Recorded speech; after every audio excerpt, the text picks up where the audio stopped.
রামপুরহাট থেকে 1.5 ঘন্টা দূরত্বে পাওয়া গেছে একটা মিনি ওয়াটারফল। আর ইনস্টাগ্রাম খুললেই শুধু ওই ভাইরাল ওয়াটারফলেরই ভিডিও আর ছবি ছাড়া কিছুই দেখা যাচ্ছে না। কিছু মাস আগে মানুষজন মিনি দার্জিলিং করে খেপছিল, আর এখন মিনি ওয়াটারফল।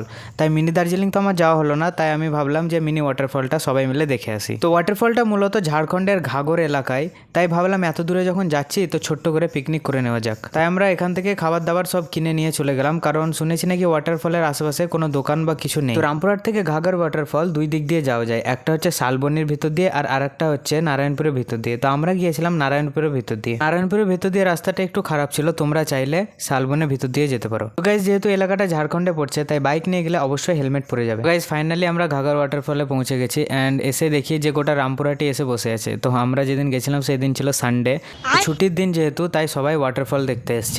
জার্নি অনেকটাই হয়েছিল, তাই খিদেও পেয়েছিল বাম্পার। তাই আমরা প্রথমে ঠিক করলাম যে খাওয়া দাওয়া কমপ্লিট করে নিই, তারপরে আমরা ওয়াটারফলে স্নান করতে নামবো। তো খাবার দাবার বলতে আমরা বেশি কিছু নিয়ে যাইনি, হালকার মধ্যেই শুকনো খাবার, রুটি, কলা, মিষ্টি, ভুজিয়া ইত্যাদি নিয়ে গেছিলাম।